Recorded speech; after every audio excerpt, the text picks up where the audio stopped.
Hello everybody and welcome back to Pravus Gaming and more Plague Inc. Evolved official scenarios. Last time we did the global warming scenario, which was pretty good. Got 2 stars on Mega Brutal, which appears to be par for the course these days. Mostly getting 2 stars, a little disappointed about that, but alright.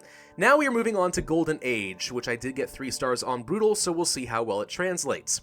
A global growth surge brings huge economic gains that primarily benefit the people at the bottom of the pyramid, improving the quality of life for billions. Healthcare and research is significantly improved worldwide. Can humanity be stopped? And you can probably already tell just from the description here, basically this scenario is all about modifying the rich and poor modifiers on different countries. You're going to find a lot more countries are rich than there were before, and a lot of the poor countries are no longer poor. So that's going to change things up a little bit. But it also is really important because what's going to happen now is a lot of these countries are going to have better healthcare so they detect you sooner, and also each of them have more money to contribute to the cure. So the cure becomes incredibly aggressive in this scenario. Now I did pretty well with a Neurax worm strategy that's incredibly transmission focused, so we'll see how well we can work with that in Mega Brutal today. ATP boost, Darwinist, Terracite, Extremophile, and Transstasis. Now the ATP boost is obvious because the extra DNA at the beginning is very, very good if you're going for 3 stars on Mega Brutal. Darwinist is because I'm going to be going for a mutation-heavy build. That is to say, most of my DNA will be spent on everything but symptoms, and I am praying that mutation will get me some of the symptoms I need to work toward transcendence without spending all that DNA. If it doesn't, and if the genetic drift screws me, well then I'm pretty much done for. Terracite is kind of an awkward one. I think you could argue to still go for something like Aquacite, Aerosite, but because we're going to be using Trojan Plains to get to those islands, water transmission is not as important to me as it was before. Maybe spreading by land a little bit faster, getting more red bubbles early, is going to be more beneficial. Extremophile, perfectly fine. Transstasis, I think, is a necessity for this particular strategy. Let's try it on Mega Brutal, and we'll rename it to, I don't know, Blight Drone? Sure, Blight Drone sounds fine.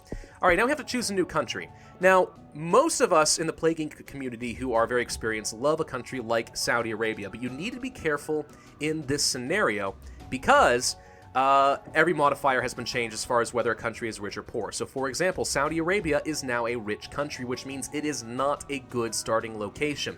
If it is a rich country, it means it's going to take a lot longer to spread in your host country. That's going to slow you down and guarantee you do not get 3 stars. Well, what about India? India is also rich. So is China. So are a lot of countries. And you're going to find here, like Brazil's rich. As you move around here, though, a lot of these countries that might have been considered to be in poverty before no longer are. In fact, Mexico is now considered to be rich. There are still some poor countries. For example, Central Africa is still considered poor, and East Africa is, but it's one of the few. There aren't very many at this point. So be paying very close attention to what country you start in now because everything has shifted around. Now I would say that Egypt is still a very strong start though. It's not poor, but it's not rich either. It still has access to 2 ports. It's a pretty good location, close to Saudi Arabia, close to kind of in the center of a lot of the world. We'll be good with this one, so I'm going to go ahead and start off in Egypt. It's one of the strongest starting locations, I would argue, in this scenario.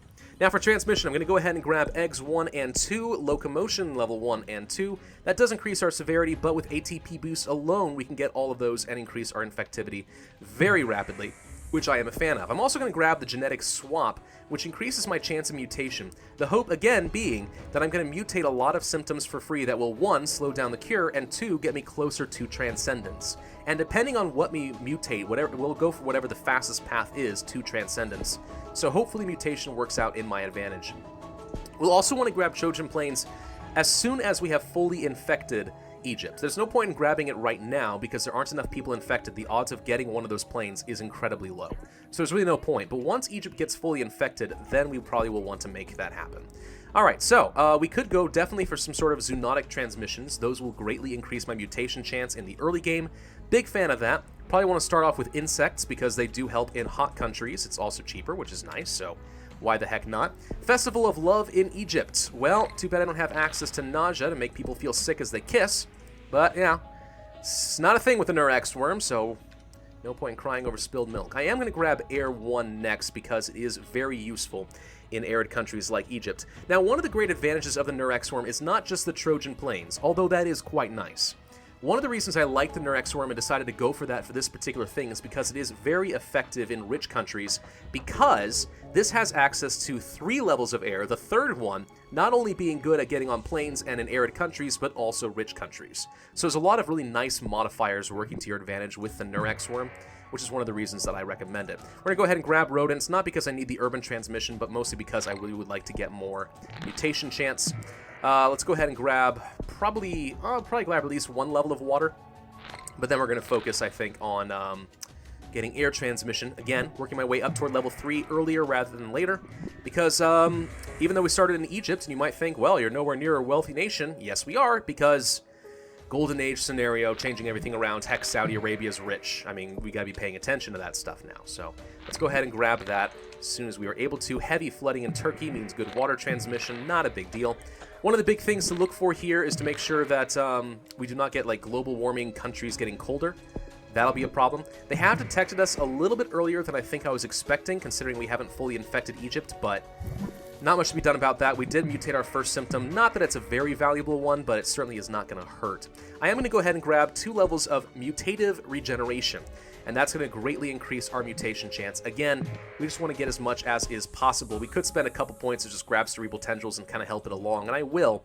The goal, though, is to get either adrenergic constriction or frontal mesh. Either one that can lead off to the left path is going to be important. We do want to make sure we get Trojan planes now, though, since we do have Egypt fully infected, so let's do that. I'm going to go to Greenland first, because I find that even if you do get 2 levels of cold resistance and drug resistance, Greenland has a tendency to kind of slow things down a lot, so let's not worry about that if we can avoid it. Now I'm going to save up for some more transmission, more mutation chance, since it's cheap. A little bit worried about the genetic drift kind of screwing us over, so let's be paying attention to that. We'll go ahead and grab birds since I do have the DNA for it. That'll help increase our land transmission. We are considered just another parasite. Got another Trojan plane. Let's go to Canada next, because that's another difficult nation to work with. The sooner we get that ball rolling in that cold nation, probably the better. Let's grab insects and rats. Therefore, we have pretty much maxed out mutation chance just from our transmissions alone, which is not so bad. We'll grab water next, and then you can see here that water 3 will increase our effectivity in poor countries. Now, there aren't very many poor countries, so I'd actually say that this is probably a low priority. Instead, it might be better to go for some cold resistance now.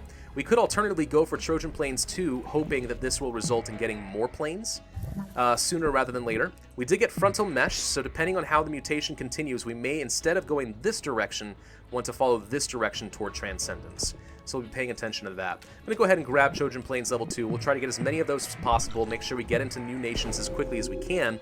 I am a little bit worried about Iceland, the Caribbean, pretty much just the islands in general, but let's go to Iceland next, because again, the cold nations are where I'm going to have the most trouble. We'll grab a level of drug resistance, I think. Now, one of the cool advantages of the Neurax worm is we can go for Trojan roamers once we have access to Trojan planes too, and this increases the infectivity in the target country rather substantially. So that can work out pretty nicely for us. If we are finding that we've infected every country we want to, we can spend those points, and then the Trojan planes still have a use. We just find whatever country we are weakest in, and we make it happen anyway.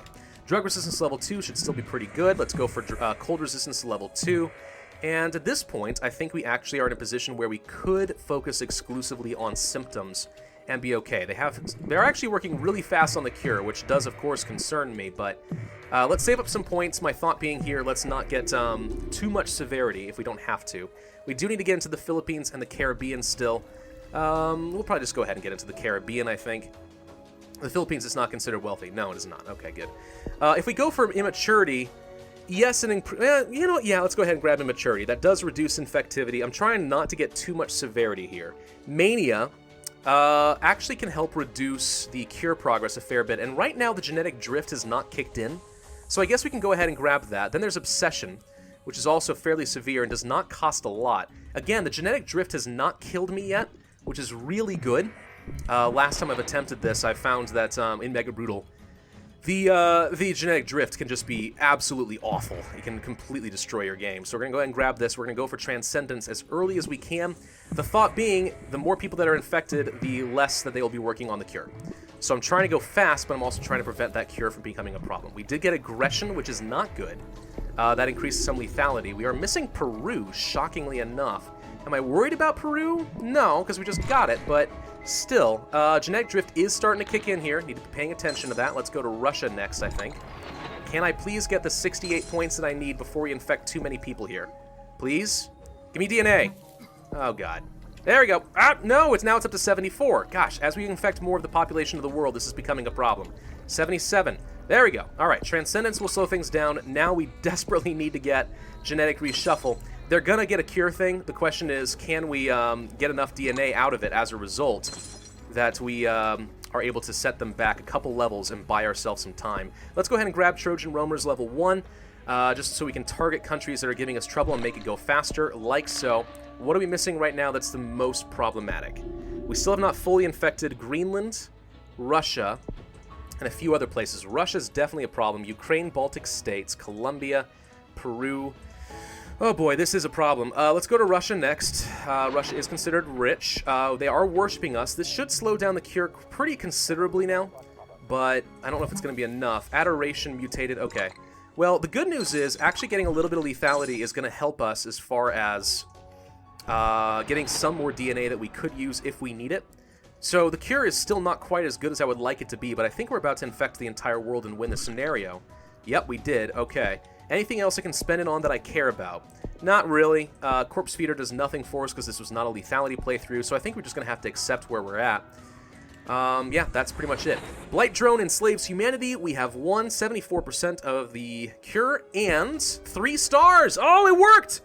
Oh, we got 3 stars. Yes, thank you. 337 days. We beat it within a year. We got a score of 70,000. Not half freaking bad. Alright, yeah, high transmission Neurax worm strategies are considered fairly cheesy by a lot of people, which is one of the reasons I don't use them. It's very, very strong in almost any scenario type. But in this particular case, because Air 3 is good in rich countries and the Trojan Plains will help with the islands, I do think there's a very good argument to be made for the Neurax worm being one of the strongest plague types you can use here. In fact, perhaps the only really effective one. Trying to think of any other particular options. I mean, I guess you could try to do the Shadow Plague. You could try to do the Prion and go unnoticed, but I don't think it'll work very well. No, Neurax Worm in this case is absolutely the superior choice. I don't think bacteria or virus is going to give you much of any advantage either. So definitely would recommend going for the Neurax Worm. But 3 stars is excellent. It's too bad I already got the achievement. Otherwise, I could show that off to you. But either way, yeah, good strategy. Works really well. Transstasis, focus incredibly hard on the transmission. Let the mutation do the work for you. Get those Trojan Plains, and then pick the path of least resistance to get to Transcendence as quickly as you can before the genetic drift absolutely wrecks you. You'll notice that it increased cost by like 40 points by the time we finally got it, just by sitting around for a couple weeks. So, thank you very much for watching. I do hope that you enjoyed. Be sure to hit that like button if you found this video helpful. Leave a comment with any suggestions or ideas that you might have, and subscribe if you are new. My name is Pravus, and I will see you guys next time.